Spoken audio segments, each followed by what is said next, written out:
Amos, this seems like Sunday. It is Sunday, Andy. You see, we is on the radio now every Sunday on CBS for Rinso. Yeah, and here comes the man now with the biggest news in Rinso's history. Let's listen to him. It's the biggest news ever. It's new 1950 Rinso with Solium, a full year ahead of time. New 1950 Rinso has 3 times the whiter washing action of any other soap. But more about that in a few minutes. Now, new 1950 Rinso brings you the Amos and Andy Show.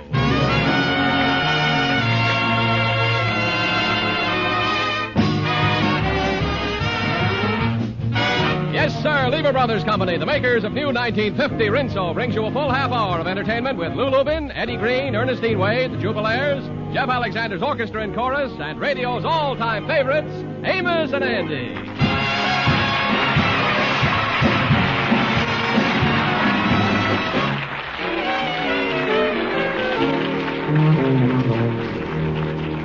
This morning, Sapphire Stevens talked her husband into coming home early and spending a quiet Sunday afternoon at home.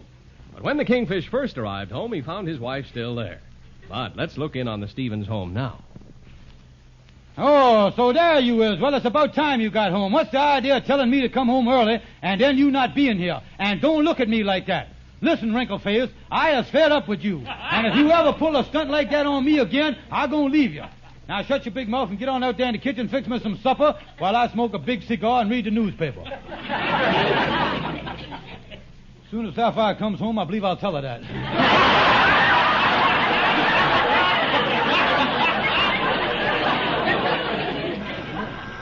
Oh, there's the buzzer on the door there.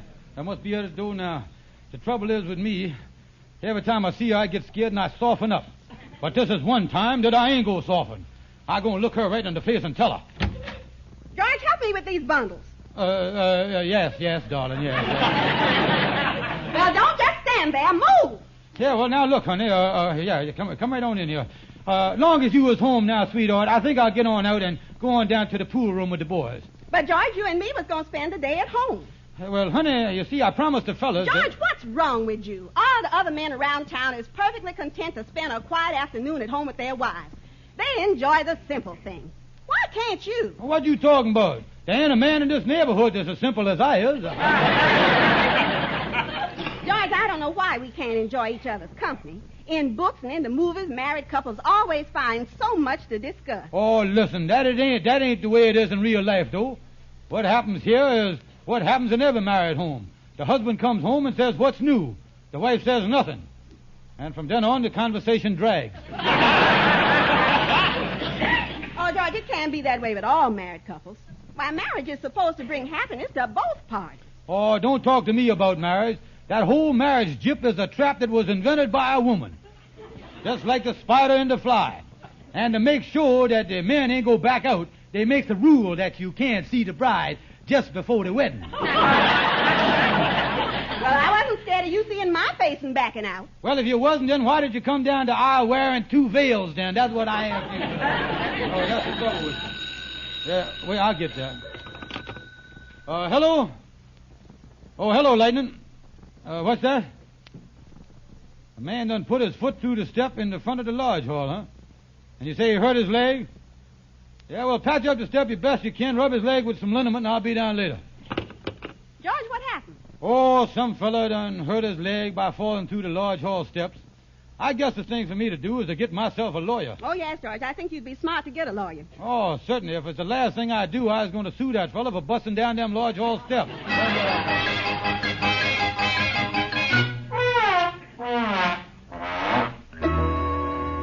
Oh, come in, Kingfish. Well, why the worried look? Oh, Henry, I was really in trouble. You know that old step that needs repair in front of the lodge hall? Oh, very well. I always leaps over that one. Yeah, well, a man fell through the thing yesterday, and I got a letter from his lawyer this morning, and he said that his client busted his leg, and he going to sue the lodge hall for $200. Well, I think he's got a good case, Kingfish. If you got a busted step on the property, that's a plain case of gross negligee. Oh, me, what is I going to do? Well, I don't think there's much to be concerned about. After all, don't the lodge have insurance policies to cover everything like fire, liability, and, well, this accident come under the head of liability. Yeah, liability. I know the brothers give me the money to pay the liability premium. Let me think here a second. Henry, you know that new stove that me and Sapphire got? Yes? Well, we has been cooking on that premium for the last 2 months. I done bought the thing from the Western Acme Stove Company. Why, that's awful, Kingfish. When the brothers hear about this, they're liable to kick you out of the lodge. Yeah, you know, Henry, I just got a thought here. If I was to retire from the lodge and appoint a new Kingfish, the new Kingfish would be responsible for the whole mess. Yes, that's a very worthy thought, Kingfish. Now, all I got to do is to find a man that is dumb and ignorant enough to step into my shoes. Well, I don't know what size feet Sandy has, but his brain sure fits the requirements.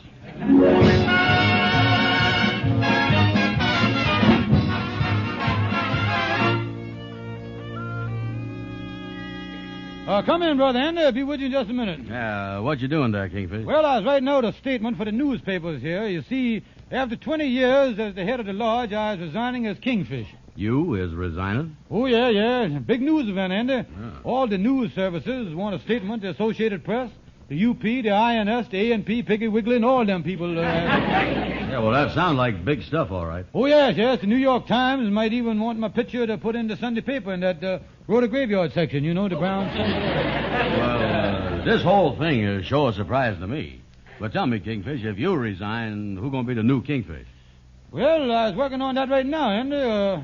I got to be sure that I was picking the right man from among the brothers. You see, I need a man who has got strong views and will carry them out.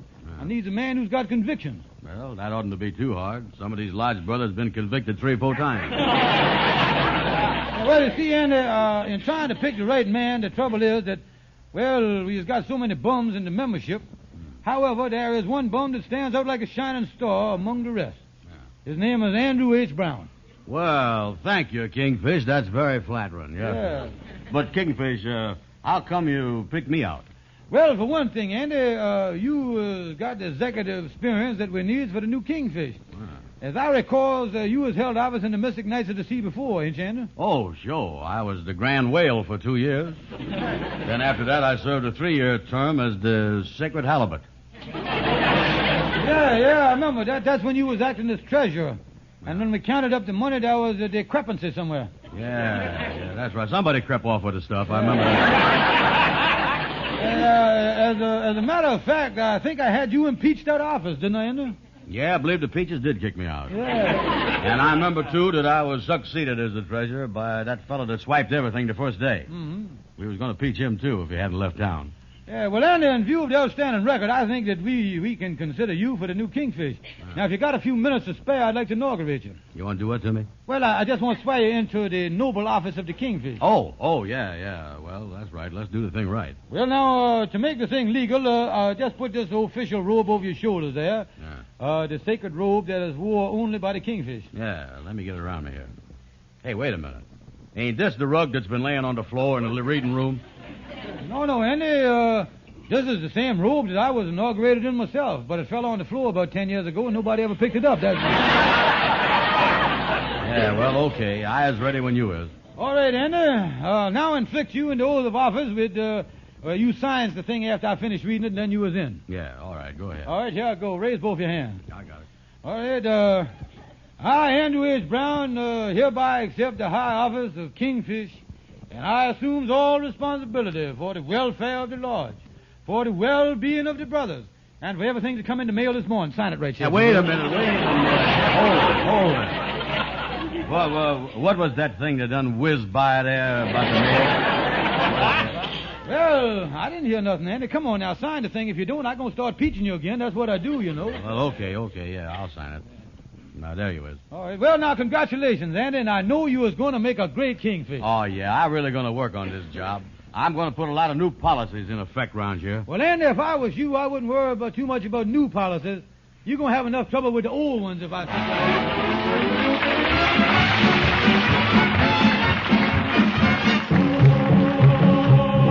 Get on board train 38, 'cause the old 97 is always late with Casey Jones as the engineer. There's no need to worry, there's no need to fear. So, boy, run your around her if you want to hear a story about a brave engineer. Casey Jones was around his name, and on a big six-wheeler he won his fame. The boss called Casey about 4:15. He kissed his wife at the kitchen door, jumped into the cabin with his orders in his hand, took a little trip into the promised land. Casey Joe, He mounted to his cabin, Casey Joe, with his orders in his hands. Casey Joe, He mounted to his cabin. and he took a little trip to the promised land. Casey, He was a pretty good fellow, Joe, with his orders in his hands. Casey, He was a pretty good fellow. But he took a little trip to the promised land. Well, he looked at his water was low. looked at his watch, but his watch was slow. Looked at his fireman, and he said, Boy, we gonna make it, but we both be dead. when he got within a mile of the place, he looked another locomotive smack in the face. Casey said, Big boy, you better jump, 'cause two locomotives are bound to bump. Casey Joe was a-sitting in his cabin. Casey Joe Was a brave engineer. Casey Joe Was a-sitting in his cabin. was a brave engineer and he had no fear. But around the curve came the old 97, running an hour late. Two locomotives gonna meet head on. Look out! He was found in the wreck with his hand on the throttle. They found him all alone. All alone. So thus ends the tale of the old 97 and that brave old Casey Jones.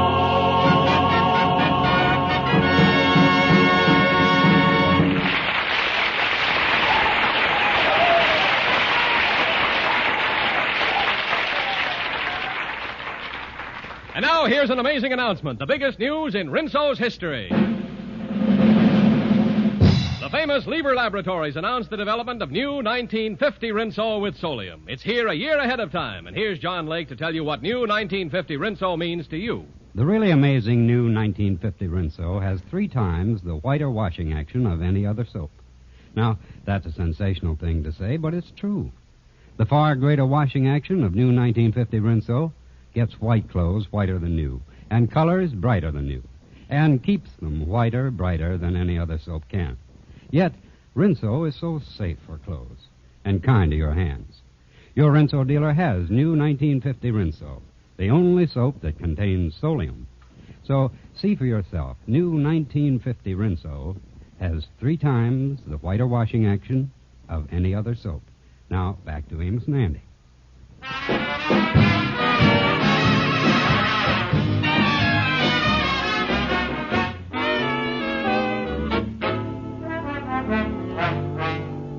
Well, Andy, you mean to say that after all these years, the Kingfish done quit and made you the Kingfish of the That's Lodge? right, Amos. That's right. I is now the head man around here. Oh, well, that's news to me, Andy. I ain't been around the Lodge Hall for a while. Yeah. I don't know what's going on. You see, I've been doing a lot of shopping on, well, getting some things on account of the new baby me and Ruben's expecting. Yeah, that's right. That won't be long now, I guess. Well, Andy, how you doing in your new job as Kingfish? Well, just going over things. The official papers the Kingfish left all seem to be in order here.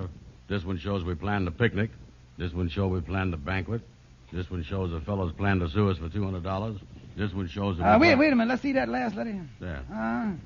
From a lawyer, huh? Say his client is going to sue you because he fell through a step in the front of the lodge hall. Yeah, funny thing about that, too. I done looked up the liability policy the lodge carries, and it done lapsed up. Well, now, wait a minute, Sheriff. I know one thing. We give the Kingfish a lodge hall check to pay that premium with. I remember that myself. Yeah, and he paid it, too, because I got the canceled check right here. It's endorsed by the Western Acme Stove Company. Funny thing, I didn't know that they was handling insurance. Well, Andy, don't you see what's going on? The Kingfish never paid the premium, and he give you his job with all the responsibility so that you take the blame for the man's accident and the lapsed up policy. Yeah, I see the whole thing. You know what? I'm going to have a meeting of the grievance committee. Can everybody come to meeting? Everybody. Shorty, Henry Van Porter, and... say, I just happened to think of something. Fred Gwendell has got a lot of brains. I'm going to have him there, too. Yes, Andy, you ain't got nothing to be afraid of. After all, you was in the right. In other words, let's see which way the scales of justice will tip. Yeah, and I'm going to watch that Kingfish to see that he keeps his thumb off of it, too.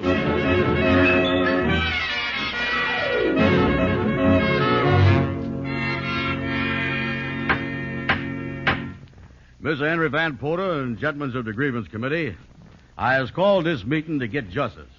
As you all knows, we is being sued for damages by a fella that slipped on the Lodge Hall steps. But what you don't know is that the Kingfish ain't allowed the liability policy to lapse up and try to palm off the whole responsibility for the thing on me. Well, now, quiet, please. Quiet, please. Let's quiet down here so we can proceed with the hostilities. Yeah, that's telling him, Henry.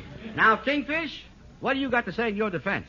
Well, gentlemen, this whole charge is ridiculous. I'd like to put this whole matter up to a vote of the committee. Any member who thinks that I would stoop so low to do such an underhanded trick, let him signify by saying aye. Aye. Well, let me put it another way, fellas. No, now, wait a minute, Kingfish. That's not permitted.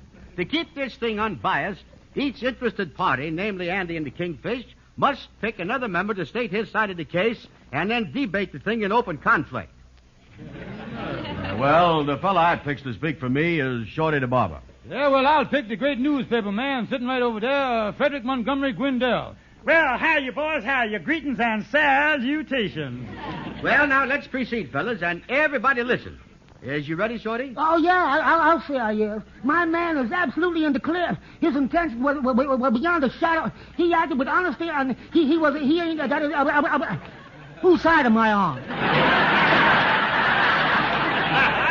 Listen, you was on my side, Shorty. Well, now, gentlemen, in behalf of the Kingfish, I say that he had the alienating right to pass the job over to Andy. Well, how you figure that, wise guy? Because of the construction of our lodge is the same as the United States government. If the President of the United States wanted to appoint a cabinet member, couldn't he, by special powers infected in him by the General Electrical College, call for an overwhelming majority of the minority? Couldn't he do that? Couldn't he?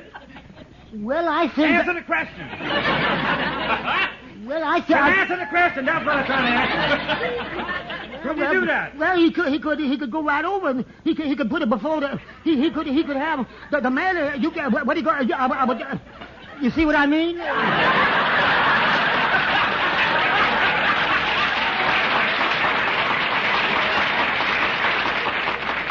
I'm going to tell you something that the Congress would never let him do that. That would undermine the miners, and before you could do that, you would have to have a complete coagulation of the Senate. I knew that. But what if the Senate... The Senate what? The Senate what? Well, if they let the Senate... The Senate what? The Senate what? Well, my point is that if the Senate ever done that, it would unbalance the lower house and shake the foundations of the upper house, thereby causing the lower plate to wobble of the reciprocity. That's what it is.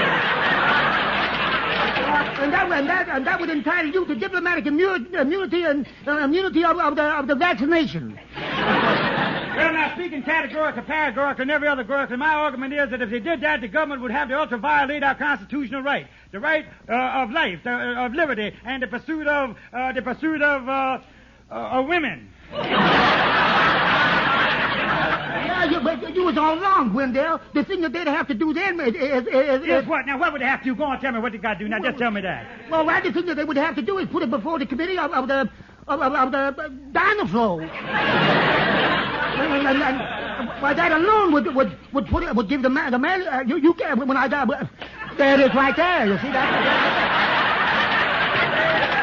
Oh, listen, Shorty, you done read that in the newspaper. That's what you done. The newspaper, nothing. Who can read? If we didn't do that, we would return to the neutral spirit of Russian raviola, wouldn't we? Well, we would not. Hey, wait a minute, fellas. Listen, you fellas is way off the question. Yeah, well, what was the question we was arguing about? Just explain that to me. Yeah, well, the only thing to do is to put this whole thing to a vote. I make a motion that the Kingfish here be held personally responsible for the lawsuit and be made to pay the $200 on his own hook. All those in favor say aye. Aye. Hey, wait a minute, here. I'm being railroaded here. No, now, that is the decision. The whole thing is fair and square. Yeah, that's right. And I still say that if they let the Senate... The Senate... The Senate what? The Senate what? The Senate...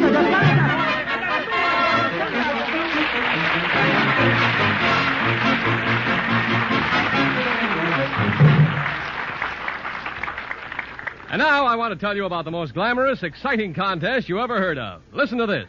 First prize, a trip around the world for two, all travel expenses paid, or $10,000 in cash. Think of it. All the wonderful far-off places you ever dreamed of in a travel cruise you would never forget. Paris, London, Cairo, Honolulu. Well, that's the first prize. There are 15 second prizes, too, each a round trip to Europe, and 400 third prizes, all cash. So enter this terrific new Lever contest, but remember, you must get your entry in soon. Here's all you do. Finish this statement in 25 words or less. I like large-size Rinso because. Send each entry with a box top from the large-size new 1950 Rinso, now at your dealers, to Lever Tour the World contest, Box 1, New York 8, New York. That's Box 1, New York 8. Only residents of continental United States, Alaska, and Hawaii are eligible. Follow the complete rules on the entry blank you get at your store, but be sure to enter right away. And now back to Amos and Andy.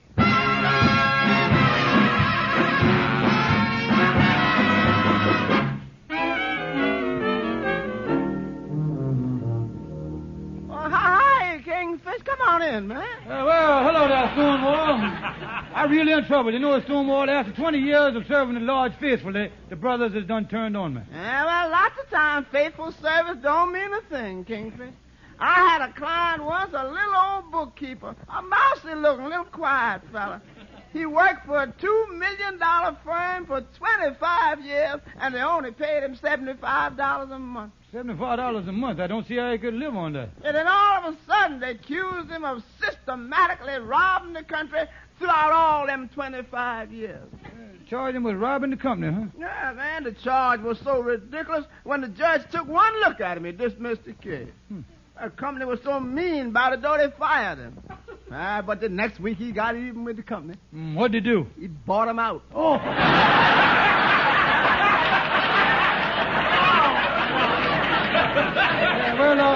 Now look here, Stonewall. About this mess I was telling you on the phone here, the fella that busted his leg has got a process server after me, and I've been ducking him for the past 2 days. I wish there was some way I could keep ducking him and get out of that lawsuit. I don't want to catch him. Well, you just fake up a story that you done disappeared permanently and was never coming back. That way you could get him off your trail for good. Boy, what an idea, Stonewall. You know it really take a warped mind to think of that. Oh, man, yeah. Look here, I tell you what, I'm going to appeal to Andy on the basis of a lifelong friendship to help me. Yeah. Well, you better get on out of here, Kingfish. I'm going to be busy for the rest of the day. See? Yeah, doing what, Stonewall? You didn't see my ad in the paper, did you? Look here, got a copy right there. It say, local attorney planning on backing expensive musical show will interview chorus girls all day Monday. Must be young and beautiful. Bring bathing suits. Yeah, but Stonewall, you don't have no money to back a musical comedy. Look, Kingfish, you know that and I know that. But them chorus girls do, they know it.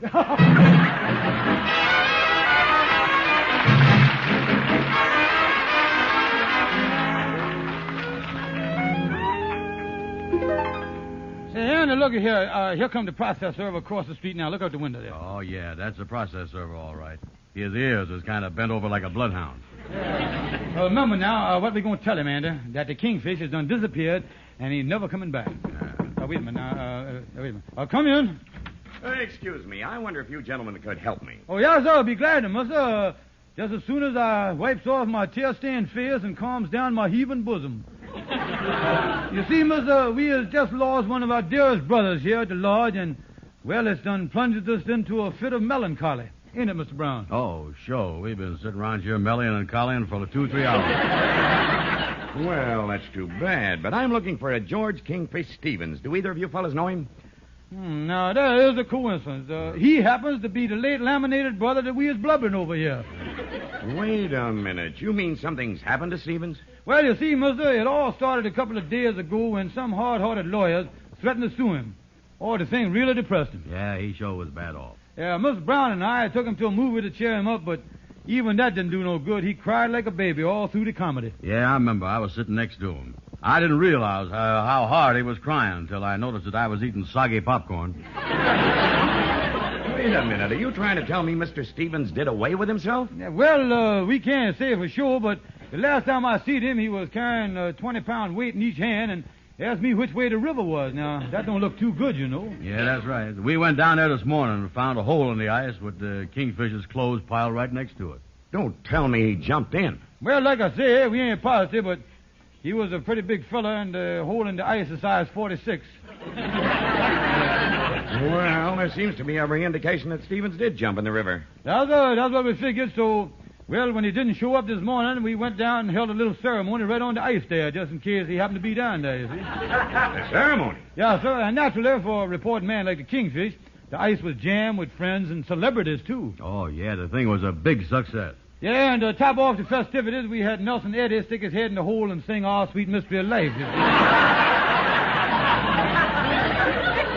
Well, in view of these facts, I guess there's nothing for me to do but forget this summons here. Oh, yeah, sir, you're right there, mister. That's the way these things happen to be, though. Just tough luck, I guess. Yeah, too bad, all right, mister. Well, I'll go to the door with you, mister. Well, thank you. You've been most helpful in this matter, Mr. George Stevens, named Kingfish. Just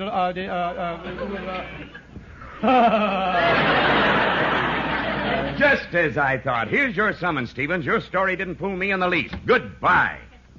Oh, me. What you gonna do, Kingfish? Well, I don't know, Andy. Right now, that size 46 hole in the ice don't sound bad. I believe I'll go down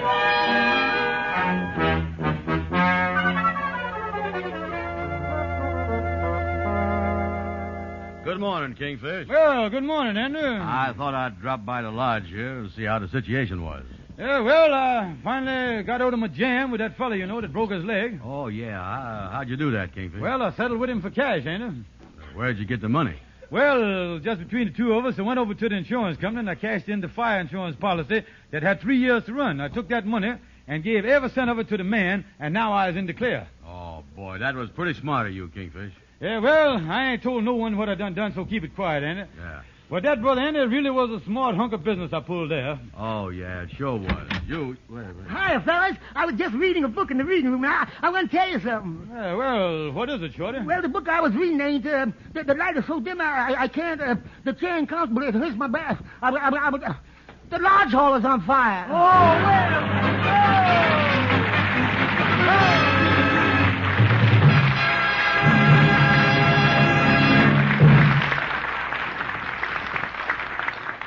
Hey, Anna, did you hear what the man say? You buy a large-sized box of Rinso and you might get a trip around the world. A trip around the world? Yes, you do, if you win Rinso's sensational new contest. The Rinso in that large-sized box is new 1950 Rinso, with 3 times the whiter washing action of any other soap. And Rinso is so safe. Only new Rinso contains the scientific sunlight ingredient, Solium. Good night, folks. See you next Sunday.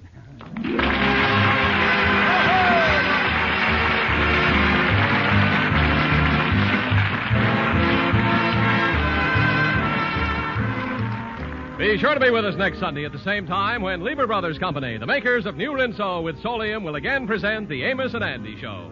Until then, good night to all of you from all of us.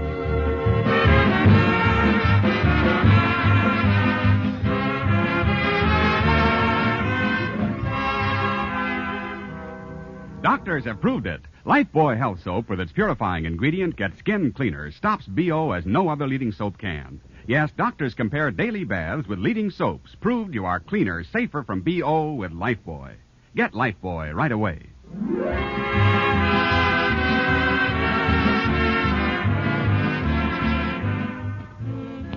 Be sure and listen to the Amos and Andy Show at this same time next Sunday. This is CBS, where 99 million people gather every week, the Columbia Broadcasting System.